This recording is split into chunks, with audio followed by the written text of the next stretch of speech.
Are you struggling with Amazon FBA or even the thought of Amazon FBA? Well, in this video, I want to show you 4 types of people that would find it very, very hard to succeed with Amazon FBA, and also a 5th person that will most likely succeed. Please hit that like button. You know it does amazing things for the YouTube algorithm, and I appreciate it massively. And of course, if you're feeling extra generous, then please hit that subscribe button, hit the bell notification, and let's get started with the 4 types of people. Person 1 is going to be called Sarah. Sarah has an awesome product already in mind. She hasn't done any of the research, but she's the type of person that's going to go around and say things like, there's a huge gap in the market, this product is brilliant, you won't be able to find it on Amazon anywhere. In fact, I've even bought and found suppliers and I have the stock ready to go. That's Sarah, and there's quite a few issues with this mentality. No hate against Sarah here, but that sounds more like a Kickstarter or Indiegogo kind of project, not an Amazon business. An Amazon business is all about the product research. So if you come to me and you tell me, you have a great product in mind, you want to start an Amazon business, I'll say, great. Show me the research on that product. And of course, there's nothing wrong with being innovative and, driven like Sarah and have an idea ready to go. I just don't think Amazon is the right platform to sell that idea. Another thing that I hear so often, and I got so many phone calls, especially this year, people calling me and saying, I have a product, I have the stock, I'm ready to go, I want to launch an Amazon business. And I will usually say, well, why do you think your product's going to sell? Where's the proof in it? Where's the research? Show me the research. And they usually reply with, well, it sold really well in my shop. And I'm just like, no. That is not what Amazon is about. Amazon is not about just, I have a whole box of wallets lying around in my house. I'm going to start an Amazon business and sell wallets. You need to do the research to find out if wallets is going to be a viable product. Please don't think I'm bashing Sarah. In fact, I think Sarah has incredible drive. She's so innovative and she'll go really, really far. I just don't think she'll go really, really far with Amazon FBA. I do think, however, she should do these few steps. She should get a pen and paper. She should write down her idea. She should really brainstorm it. She should make a business plan. She should try and connect with people who can help her. She should start an Indiegogo or a Kickstarter or something like that. Create buzz for her idea. That is the type of business she should go into. Okay? With Amazon, it's very product research focused. So you can't just come up with an idea. Person number 2 is going to be called Martin. Martin is totally different. Martin has done all the training. He's listened to all the people's advice. He's trying to find the product with the exact perfect demand and the exact competition, and everything is just perfect. He's doing everything down to the last letter. So you're probably thinking, well, why is that an issue? Martin's doing the right thing. Well, here's the problem. Well, Martin is going to really, really struggle to find that perfect product.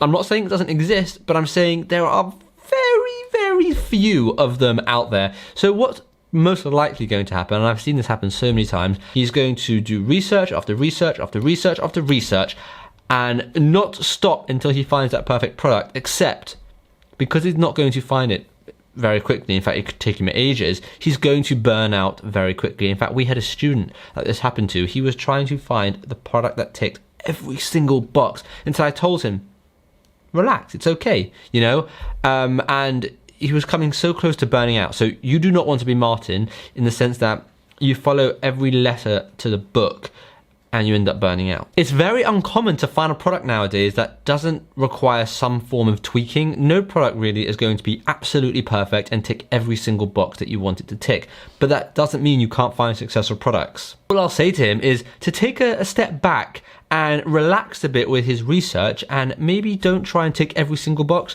Just try and tick most of the boxes, and for the boxes that you can't tick, see how you can innovate and see how you can kind of still make this product work that you obviously have picked. Person number 3 we're going to call Bill.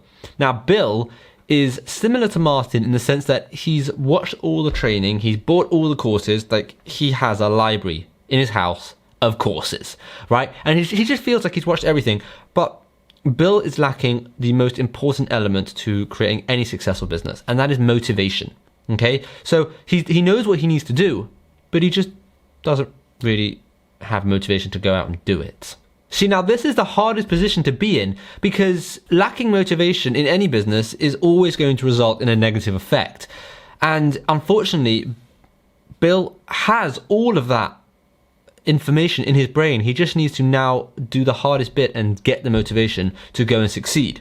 Now, Bill is incredibly knowledgeable with all of this kind of stuff. He's watched a lot of courses. He knows exactly what he needs to do. So the next step for someone like Bill, if you're someone like Bill, is you have to do whatever it takes to go out there and find some motivation to actually get started. Person number 4 is going to be called Jane. Jane's problem is she doesn't have very much money, and unfortunately this is quite a crippling issue when it comes to starting an Amazon FBA business. In fact, it's quite a crippling issue when it comes to starting any business for that matter, but especially an Amazon FBA business, because there are startup costs, unlike, print on demand maybe, or affiliate marketing, or, just odd jobs here and there, freelance work. So with Amazon FBA, there are going to be startup costs. Now, Jane isn't totally out of luck, and that's because the beginning part of starting an Amazon business doesn't actually cost anything. Okay, product research and supplier research doesn't cost a penny. My advice for Jane is to go and do the product research and the supplier research and create a really concrete list of products that you could potentially sell. At the same time of doing this, try and have or find a 9-to-5 job, or at least a side hustle.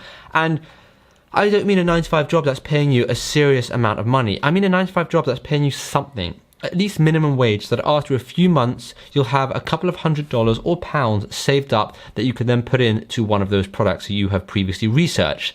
Okay, by doing this, you should be much better off than most people who start Amazon. And then as soon as Jane can afford it, right, she'll have the upper hand because she'll have products and she'll have suppliers ready to go. And in fact, with our first order, we didn't have very much money either. So we were only able to order 100 units, which cost us just under $400.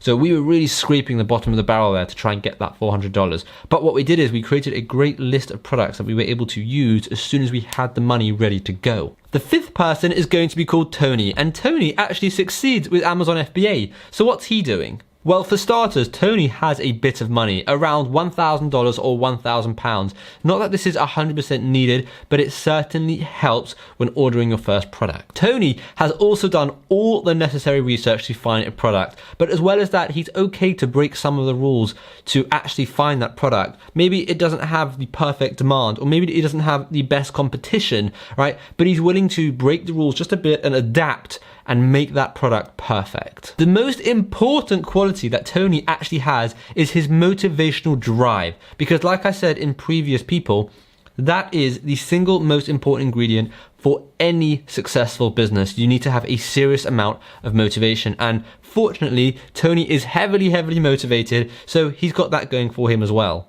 So in that scenario, Tony pretty much ticks every single box, and it's very likely that he's going to have a successful Amazon FBA business. So, who are you? Are you Sarah? You have an awesome idea, but you haven't really researched it or know if it's going to actually succeed? Or are you Martin, where you're just looking a little too intently to the point of madness? Or are you Bill, where you just lack a lot of motivation? Or are you Jane, where you lack money and you feel that you can't start because you don't have enough money? Or are you, in which case, do you have a successful Amazon business? Let me know in the comments down below which person are you. I would love to talk to you because I've got so much that I can say to each individual person to try and get them on the right track to start an Amazon FBA business. Thank you so much for watching. Again, let me know in the comments down below which one are you.